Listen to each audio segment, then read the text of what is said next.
I was I was flying. I had we had this amazing deal back then where both Delta and Eastern no longer exist, of course, but I had this deal. I did it with Delta for $800. I had a 3-week ticket, which allowed me to fly anywhere I wanted to in the continental U.S. as many times as I wanted to for 3 weeks. Yeah. For one price, $800. So that was awesome. And so I had, interviews on the East Coast and the West Coast and then back on the East Coast, vice versa, and I did all that. It was all a big deal. But anyway, so I was flying back from, I think maybe LA, I can't remember for sure, flying to Durham. And on the plane, I was sitting in an aisle seat, and there was a pretty girl, my age-ish, sitting across the aisle from me.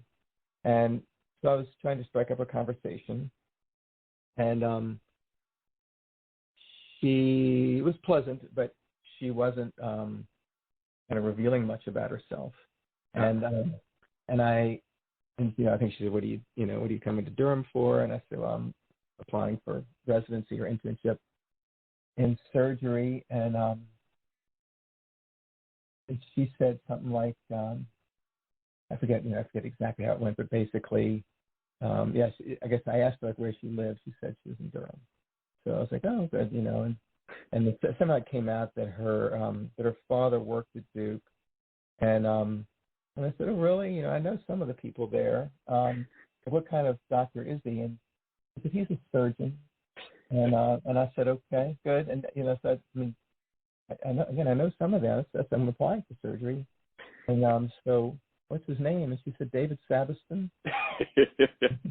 Which is why she was not being very forthright to begin with. She didn't want me to go, oh my God, he is amazing. So she said that, and I said, oh my God, David Sabiston.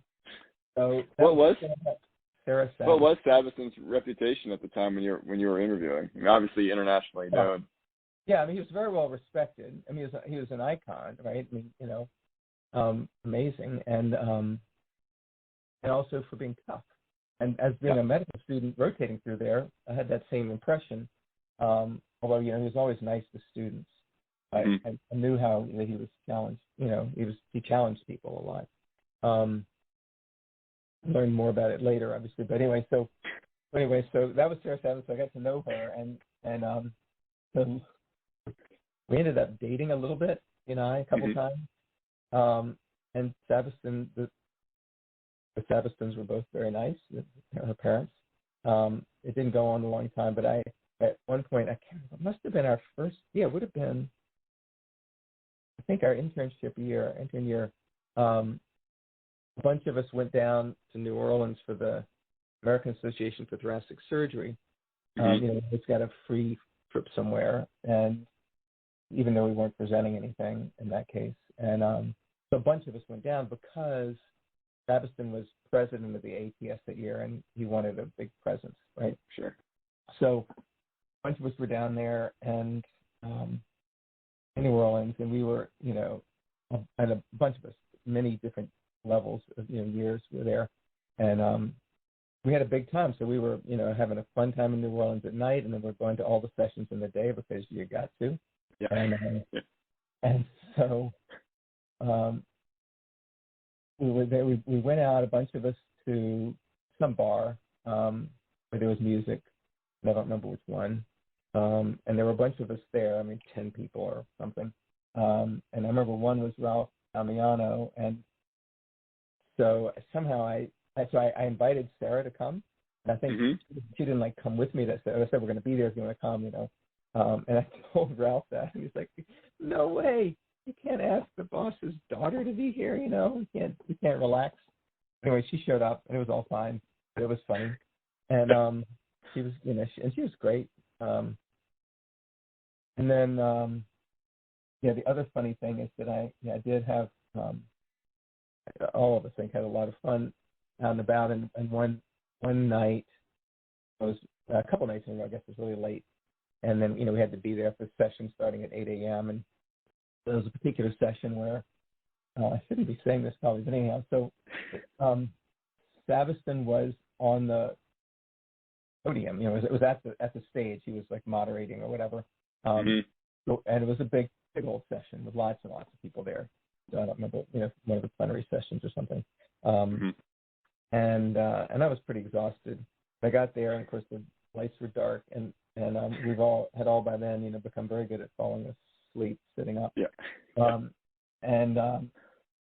I'm sitting there in a chair. These were all individual chairs, not, you know, like bleacher things. So there are no armrests. And I was on the aisle, and I think there were a couple of my classmates, if you will, in terms of like a row or two behind me. And I was sitting there trying to stay awake, and what I remember is waking up as I'm falling to the floor. And so I caught myself, no damage done, and then got up and hoped nobody saw me. But anyway, I think people did, and but Savison didn't. Yeah. It was a dark room, but it was funny anyway. But we had a good time. It was a good experience, obviously, and it was nice. You know, it was nice to have him being the boss, being, you know, in the role of president there. It helped us, I think, too. I didn't go into cardiac, but it was good. Did he differentiate between residents who wanted to pursue cardiothoracic surgery and those who wanted to pursue other specialties? He was aware of what people were going to do, for sure. But I found him to be incredibly supportive of students and residents, regardless of what they were going to do. He obviously, his support was, you know, the more senior you got, the more it was tough love, right? As a medical student, I was always impressed that he knew everybody's name, he knew where they were from, he knew something about them, and he was always very nice to them, always. So that was, and then, you know, as you got further along, of course, you've seen this. Well, I don't know if you would have heard it from other people, but I assume you would. But that he was not very. He wouldn't let things slide. If he did something that wasn't right, you would know about it. But it was, and it always felt, you know, overwhelming and a little smothering to have him criticize you. But it was clear that he was trying to teach you to do the right things, or to do what he perceived as right. And I know that years later, as a junior faculty member, I found myself telling residents the same things that he had told me, hopefully not in a mean way, but still, a lot of the advice was good. It was very good. So that's just the way it was.